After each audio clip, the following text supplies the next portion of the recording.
Halo. Assalamualaikum warahmatullahi wabarakatuh. Waalaikumsalam Waalaikumsalam warahmatullahi warahmatullahi wabarakatuh. wabarakatuh. Alhamdulillah Rabbil Alamin. Assalatu wassalamu ala asrafil anbiya wal mursalin. Ya. Muhammadin wa ala alihi wa sahbihi ajma'in.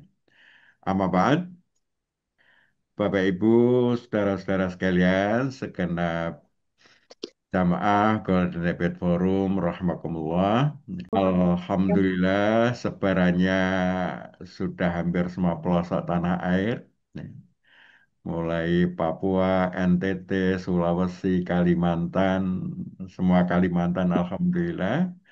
Semua bagian Jawa, Sumatera sudah ada, Alhamdulillah. Ya, kita bersyukur. Ya, forum ini dapat rutin hadir setiap hari Sabtu. Ya, dalam rangka bersama-sama bagaimana kita bisa membangun karakter umat ya, untuk lebih bisa mengimplementasikan ajaran Islam. Ya. Apalagi kalau misalnya kita punya kuasa untuk berdakwah tidak hanya bilisan, tetapi juga ada dengan kekuasaan, maka efek dakwah itu akan semakin dahsyat. Ya. Oleh karena itu, ya, di mana kita punya kuasa, di mana kita punya kekuasaan, ya, mari kita manfaatkan untuk sebesar-besarnya untuk kepentingan dakwah, sehingga kekuasaan itu juga akan memberikan dampak ya, bagi umat ya, dan juga bagi kita yang pegang kuasa. Nah, Bapak Ibu sekalian, hari ini topik kita akan mendengarkan best practice dalam rangka menggerakkan umat melakukan salah satu habit. Ya. Bagaimana bisa melaksanakan sholat berjamaah di masjid. Nah, kita semua saya kira sudah sangat paham keistimewaan sholat ya di masjid. Ya. Nilainya jauh Ya, lebih ada. tinggi ya. Tapi kalau kita melakukan ya secara sukarela, nah, ini perlu waktu yang panjang membangun kesadaran. Oleh karena itu perlu ada pendekatan ya, pendekatan lain ya, di mana kita punya kuasa bisa menggunakan pendekatan sesuai dengan kuasa yang kita punya. Nah, sepekadar pengantar ya, sebelum nanti Pak Saifullah dari Rumah Sakit Rohani bisa menyampaikan best practice-nya, ini kita di Muhammadiyah, khususnya di dunia rumah sakit, punya yang namanya standar Islami Rumah Sakit Muhammadiyah Aisyah. Ya. Jadi standar ini adalah institusionalisasi implementasi ajaran Islam itu melalui jalur pendekatan legal atau melalui institusi. Jadi ini kita lihat sedikit ya, ini mungkin sebagai pengantar ya, bahwa ada standar performan pegawai di dalam standar Islami rumah sakit. Ya. Pegawai rumah sakit memiliki performan yang Islami. Ya.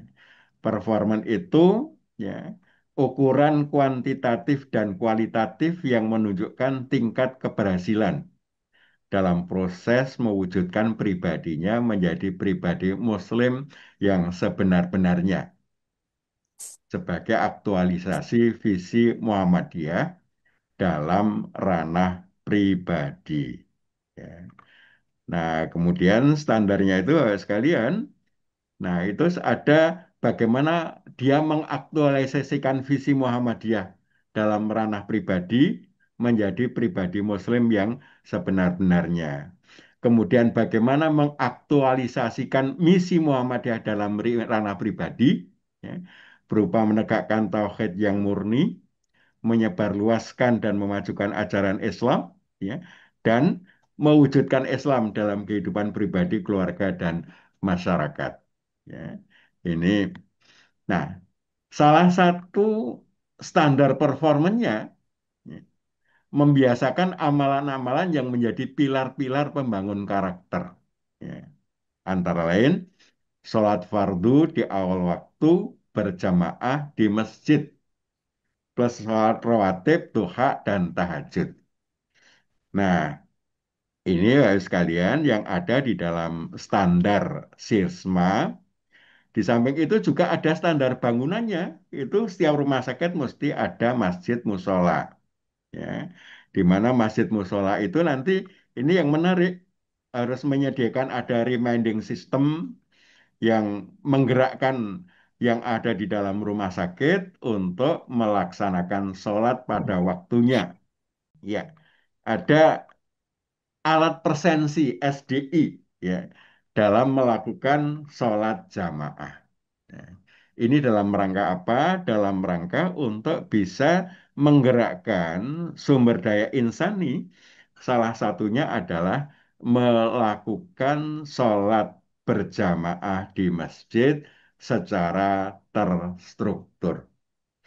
Nah, Bapak Ibu sekalian, ya, hari ini kita akan mendengar ya Pak Saifullah, Direktur Umum dan AIK Rumah Sakit Romani, bercerita bagaimana implementasinya di Rumah Sakit Romani.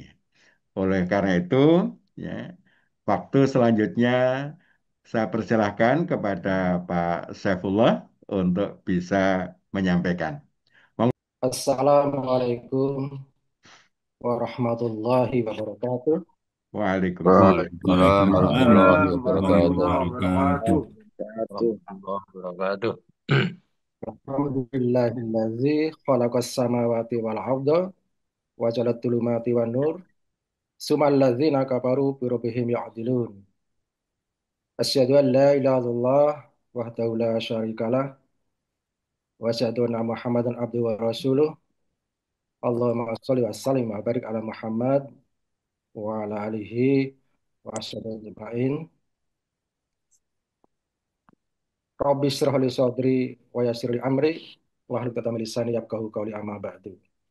Yang sangat kami hormati para sesepuh Muhammadiyah, para tokoh, terkhusus Dr. Agus terima kasih kami diberi kesempatan untuk sharing gitu kan, saling berikan informasi ya apa yang dilakukan ya di Amal Usaha Muhammadiyah yaitu Rumah Sakit Romani Muhammadiyah.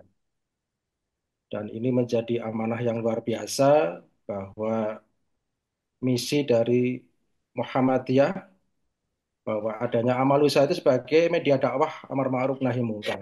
Ini menjadi sesuatu yang harus kita maksimalkan. Maka pada kesempatan ini saya akan menyampaikan beberapa hal ya terkait dengan aktivitas namanya Al-Islam dan Kemuhammadiyahan. Baik, saya akan share materi ya. Baik, saya sampaikan beberapa hal. Yang pertama adalah terkait dengan profil Rumah Sakit Romani. Jadi Rumah Sakit Romani ini ada di Kota Semarang.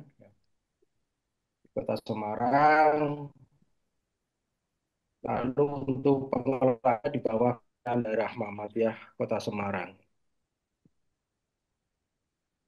Kemudian tipenya masih C gemuk ya, C plus ya karena fasilitasnya luar biasa ya. Untuk jumlah tempat tidurnya 219 ya. Dan luas tanahnya 13.000, 13.000 untuk luas tanahnya. Berikutnya adalah sejarah. Jadi memang Rumah Sakit Romani ini sudah hampir 50 tahun nanti Agustus di usia yang ke-50 tahun miladnya. Dan sebagai penggagas wakilnya adalah Haji Ahmad Romani. Jadi Itu kalau saja Bapak yang bisa saya sampaikan bahwa sebagai awal. Ahmad Romani itu dulu sebagai pengusaha dan bukan orang Muhammadiyah, tetapi konsen di Muhammadiyah. Jadi setiap waktu sholat itu 5 waktu beliau sholatnya di Masjid Panti Asuhan Muhammadiyah. Nah, di situ setiap kali ketemu dengan anak panti itu menyekat uangnya. Beliau berpikir bahwa kalau beliau sudah tidak ada siapa yang melanjutkan, maka terpikir untuk membuat satu amal usaha namanya Rumah Sakit Romani. Dan alhamdulillah sampai sekarang pun bahwa salah satu keuntungan atau pendapatan di Rumah Sakit Romani untuk Panti Asuhan Muhammadiyah. Untuk visi Rumah Sakit Romani adalah menjadi rumah sakit berkualitas global pada tahun 2030 dengan penerapan teknologi terkini yang dilandasi nilai-nilai Islam. Punya misi tiga ya, meningkatkan dan mengembangkan kualitas kepribadian dan kompetensi sumber daya insani yang berakhlakul karimah. Yang kedua, meningkatkan pengelolaan rumah sakit yang profesional sebagai media dakwah amar ma'ruf nahi munkar. Yang ketiga, meningkatkan pelayan prima dengan menerapkan teknologi terkini. Ya, suaranya hilang ini Pak Saifullah. Kayaknya terpental beliau. Ya, ya. Masih ada anunya di apa di layar masih ada. Ah, ya.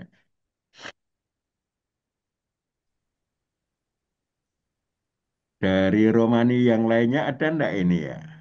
Mas Ardianto ada ndak Mas Ardi? Ada tadi, ada Ardi ada Pak. Mas Ardi, Assalamualaikum Mas Ardi. Waalaikumsalam warahmatullahi Ya, ya, wabarakatuh. ya. Ini kayaknya beliau terpental nggak bisa masuk. Mungkin Mas Ardi bisa melanjutkan cerita saja. Bagaimana menggerakkan? Ah, monggo silakan Mas Ardi. Oh, sebentar, Kak. Kalau bisa pakai slide-nya beliau, sebentar. Ya, Sampun kelihatan nggih? sudah, ya. Baik, izin melanjutkan yang disampaikan Pak Saiful karena tampaknya ada kendala eh, teknisium. Jadi tadi sampai sejarah, nih, sampai visi. Ini jajaran direksi yang saat ini sedang mengemban amanah untuk mengomandani eh, proses tata kelola Rumah Sakit Rumani Muhammadiyah sampai nanti di tahun 2027. Kebetulan ini roadmap yang kami buat di Renstra 2025 sampai 2029. Jadi Bapak Ibu sekalian, terkait dengan implementasi AIK itu memang kami masukkan mulai di dalam Renstra. Jadi di sini sudah coba kami tuangkan di sasaran atau indikator 12 di tahun 2025 terkait dengan pengembangan SDI dan budaya kerja Islami. Ya.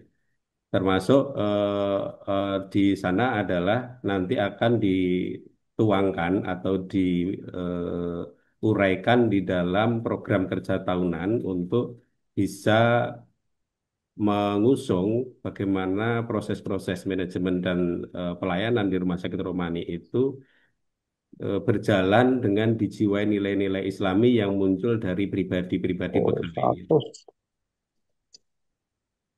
Ya, ini adalah program-program yang sedang dijalankan untuk mengusung atau mendorong, memfasilitasi proses apa ya keterlibatan pegawai dan memang membentuk AIK itu menjadi salah satu habit atau budaya yang selalu dijalankan oleh pegawai. Yang pertama terkait dengan komitmen kompetensi pegawai dalam peningkatan budaya kerja di sini untuk ada evaluasi budaya kerja Islami yang selalu dijalankan. Ini melalui supervisi yang dilakukan secara berkala begitu. Lalu juga melibatkan aktivitas ini ke dalam kegiatan yang ada di eh, tempat area domisilinya di PCM, PRM misalnya. Jadi di situ nanti sudah ada penyerahan modelnya, penyerahan dari rumah sakit, dari direksi kepada ketua PCM atau PRM setempat untuk nanti bisa menjadi apa ya, istilahnya amunisinya PRM PCM. Salah satunya adalah dari pegawai yang ada di Rumah Sakit Rumani. Lalu juga kami menyelenggarakan pelatihan budaya kerja Islami. Juga ada program doa pagi dan program sholat berjamaah di masjid.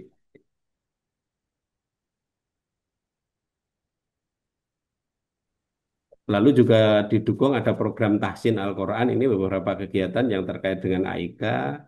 Menyusun lah ini memang untuk bisa sebagai apa namanya eh, outputnya atau akhir hilirnya yang bisa diukur nanti adalah hasil dari proses implementasi AIK itu nanti jadikan sebagai ukuran atau indikator baik itu indikator mutu Islami rumah sakit maupun indikator kinerja pegawai rumah sakit. Ya.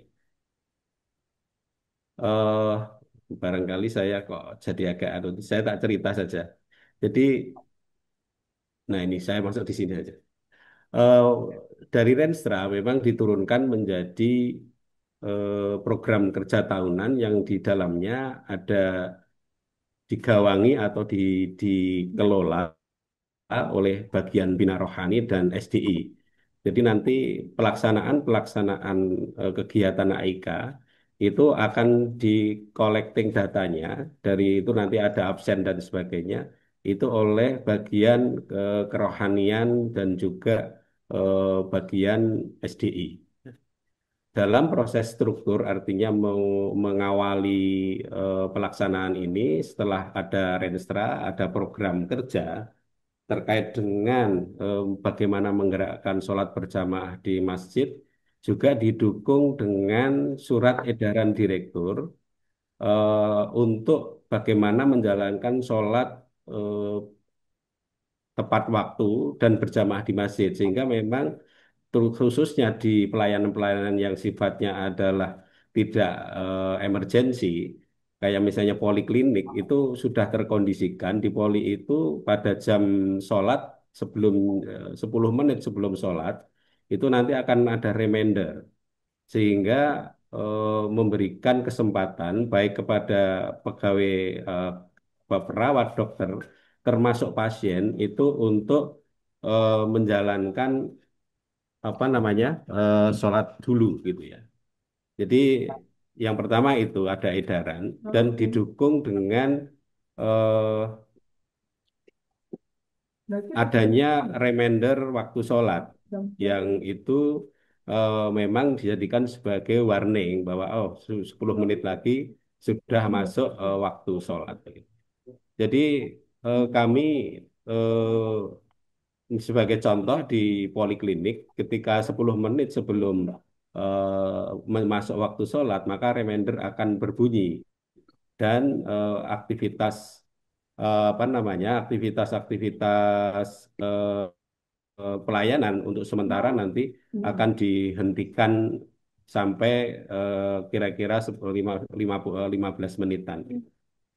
Itu yang coba dilakukan. Jadi kenapa ini penting? Karena pengalaman yang ada bahwa eh, antara petugas jaga di rawat jalan dengan dokter ini kan kebetulan selisih penjadwalannya berbeda.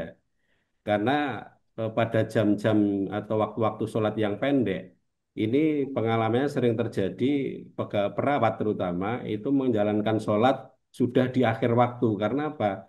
Dia asisten dokter spesialis yang datang tapi sudah sholat sebelumnya. Sementara dia baru menyelesaikan spesialis sebelumnya, asisten sebelumnya, langsung nyambung sehingga belum sempat melaksanakan sholat. Jadi ini benar-benar sangat mendukung untuk pelaksanaan kegiatan sholat dan juga untuk pasien. Jadi dengan kegiatan ini, dengan ada kebijakan ini, pasien pun sebenarnya tenang. Dia kalau akan menunggu periksa spesialis misalnya, itu tidak tidak apa ya, tidak khawatir bahwa nanti pasien itu akan ketinggalan karena dokternya sudah selesai. Jadi dia juga tahu kalau oh, dokternya baru melaksanakan sholat gitu ya, sehingga lebih tenang dia juga ikut sholat berjamaah. Setelah itu eh, apa namanya kembali ke poli, kebetulan posisi poliklinik dan masjid itu berdampingan, jadi hanya terbatas tembok dan ada pintu penghubung antara poliklinik dengan masjid itu di tempat kami seperti itu. Jadi setelah ada itu, kita juga dari manajemen membuat edaran, ada fasilitas remending, gitu. Untuk mengukur sejauh mana implementasi, rumah sakit menetapkan indikator namanya, yaitu indikator Islami rumah sakit. Kami di tahun atau periode Sisma edisi 1 menetapkan 11 indikator. Salah satunya adalah tentang bagaimana keterlibatan atau aktivitas pegawai dalam sholat berjamaah di masjid. Jadi itu menjadi indikator yang eh, kami tuangkan. Jadi kalau ada di dalam Starkes itu ada indikator nasional mutu, ada indikator apa namanya prioritas yang di dalam indikator prioritas itu salah satunya adalah indikator sasaran strategis. Maka implementasi AIK dalam pelayanan rumah sakit kami jadikan sebagai salah satu indikator sasaran strategis. Sehingga memang itu senantiasa kami ukur secara rutin, yang proses pengukurannya itu collecting data dari SDI itu nanti terkait pegawai, lalu dari kerohanian itu terkait kegiatan secara keseluruhan, itu akan dilaporkan kepada komite mutu. Nanti komite mutu akan melakukan apa namanya tabulasi data setiap bulan yang terlaporkan kepada direktur setiap 3 bulan. Nanti dari direktur dilakukan review dan dilanjutkan dilaporkan kepada BPH. Jadi itu alur-alur prosesnya.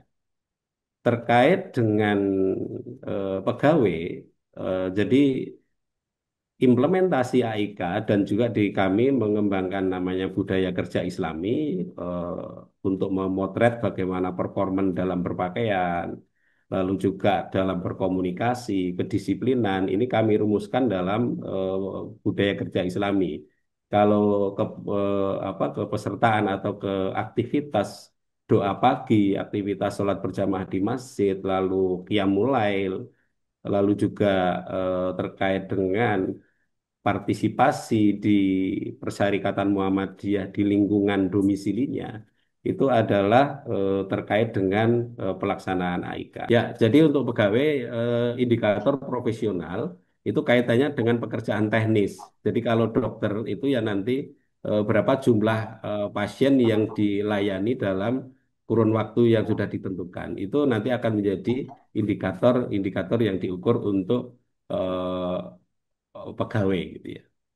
Nah, implementasi baik dari AIK, budaya kerja Islami dan profesional ini nantinya akan dirumuskan atau dicatat di bagian kepegawaian sebagai salah satu indikator untuk kinerja pegawai.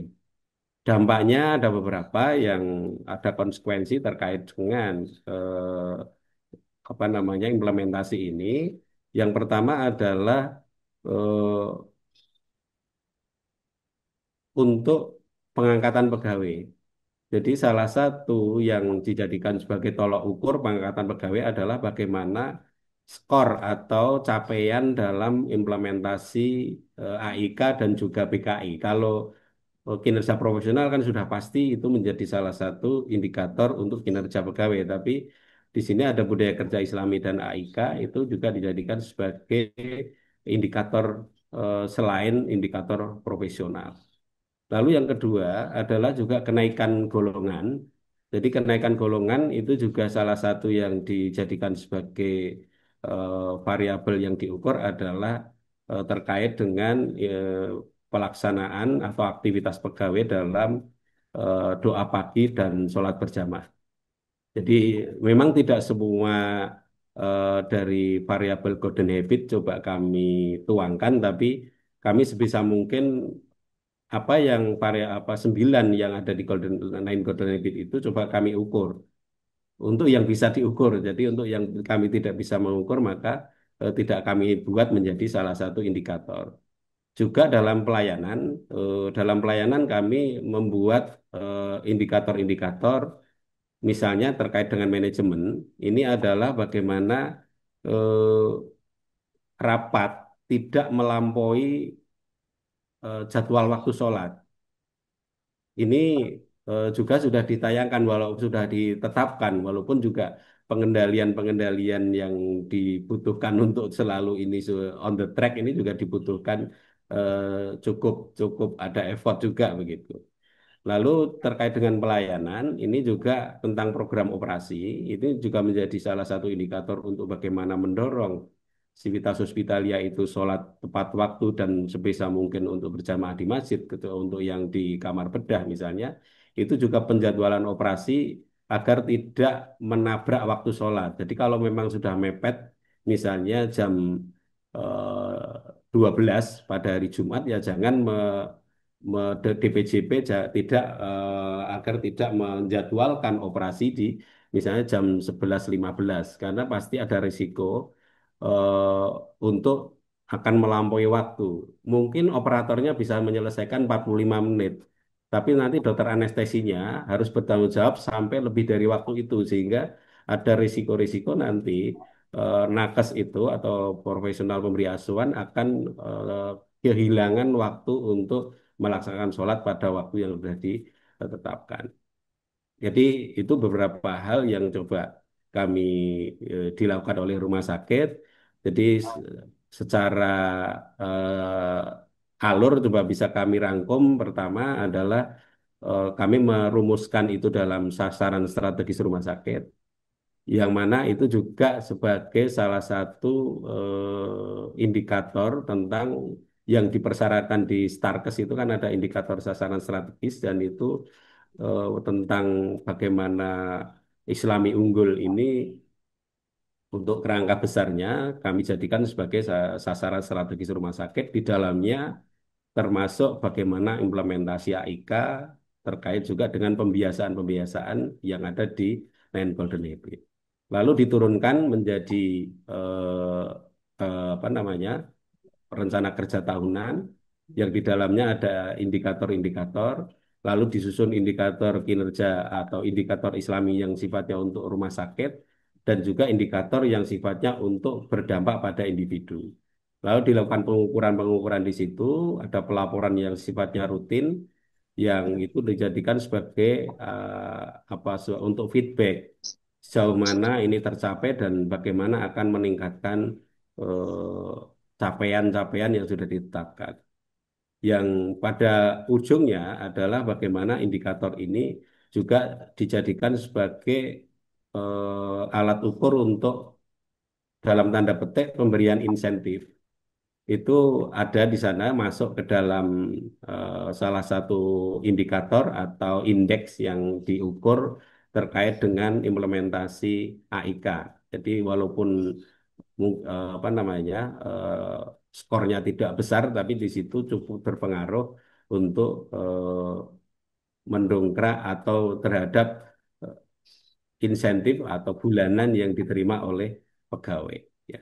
Secara periodik untuk yang sifatnya tahunan itu adalah berdampak pada pengangkatan pegawai, lalu juga pada kenaikan golongan bagi pegawai. Ya.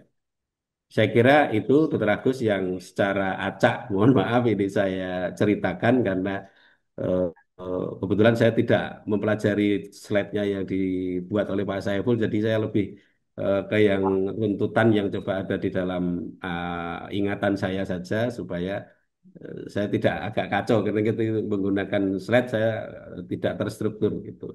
Artinya tidak sesuai dengan yang saya pikirkan, supaya gitu. Baik, demikian, mohon maaf ini menggantikan Pak Saiful yang ternyata tadi menyampaikan juga telepon ke rumah kalau ada kendala untuk apa sinyal internetnya. Saya akhiri, billahi taufiq wal hidayah. Assalamualaikum warahmatullahi wabarakatuh. Waalaikumsalam Waalaikumsalam warahmatullahi warahmatullahi Bila wabarakatuh. Mohon maaf ini Pak Agus. Aduh, Masya wabarakatuh. Allah. Ternyata Ah, lempar ini Pak. oh, Tadi, Masya Allah. Ini Pak Saiful ada ini. ya, Mohon ya, maaf tadi Pak Saiful karena emergensi tak lihat ada Mas Ardianto. Saya minta Oke, Mas oke. Ardianto untuk apa namanya melanjutkan. Ya, Iya, betul sih. Oke, monggo ya, nanti kalau ada tanggapan dan sebagainya. Jadi tadi sebagian besar sudah sampaikan Mas Ardi bahwa kenapa kita ini memang harus ketat di dalam implementasi AIK. Ya. Jadi bahwa itu sebagai persyaratan, Pak. Misalnya untuk tukin, ya, tunjangan kinerja itu juga salah satu indikatornya adalah aktivitas al-Islam dan Muhammadiyah. Ya. Lalu pengangkatan sebagai pegawai tetap, kemudian kenaikan pangkat, kenaikan golongan, rekomendasi melanjutkan pendidikan, penyetaraan ijazah, bahkan subsidi haji umroh itu juga salah satunya itu. Ya. Dan berikutnya adalah sebagai pertimbangan kalau kita akan mengangkat menjadi pejabat struktural dan fungsional. Jadi sebenarnya itu yang kita harapkan memang ada sesuatu yang punya nilai positif ya untuk pegawai rumah sakit Romani ya. Karena bagaimanapun tadi sampaikan di awal bahwa Amalus Samamata itu kan memang punya tujuan untuk dakwah amar ma'ruf nahi munkar ya. Jadi ini tambahan saja ya. Sebenarnya materinya banyak cuman mohon maaf ini ternyata Masya Allah ternyata ya qadarullah gitu kan kita ada berupaya ternyata Allah menghendaki lain. Gitu Dokter Agus. Nanti yeah. kalau sharing-sharing monggo. Ya, matur nuwun, Pak Saifullah. Bapak Ibu sekalian, kita sudah mendengarkan bersama ya apa yang disampaikan Pak Saifullah dan Mas Ardianto. Nah, Mas Ardianto ini di samping di Romani juga menjadi anggota Komite Standar Islami Rumah Sakit Muhammadiyah Aisyah dan juga termasuk penyusun dari apa Sirsma edisi yang kedua. Nah, kalau saya boleh mengambil dari inti bahwa AIK itu memang perlu diinstitusionalisasikan dalam indikator-indikator mutu yang nanti dampaknya pada indikator kinerja dan lain sebagainya, sehingga Al-Islam dan Kemuhammadiyaan itu menjadi bagian integral dari sistem di dalam mengelola rumah sakit.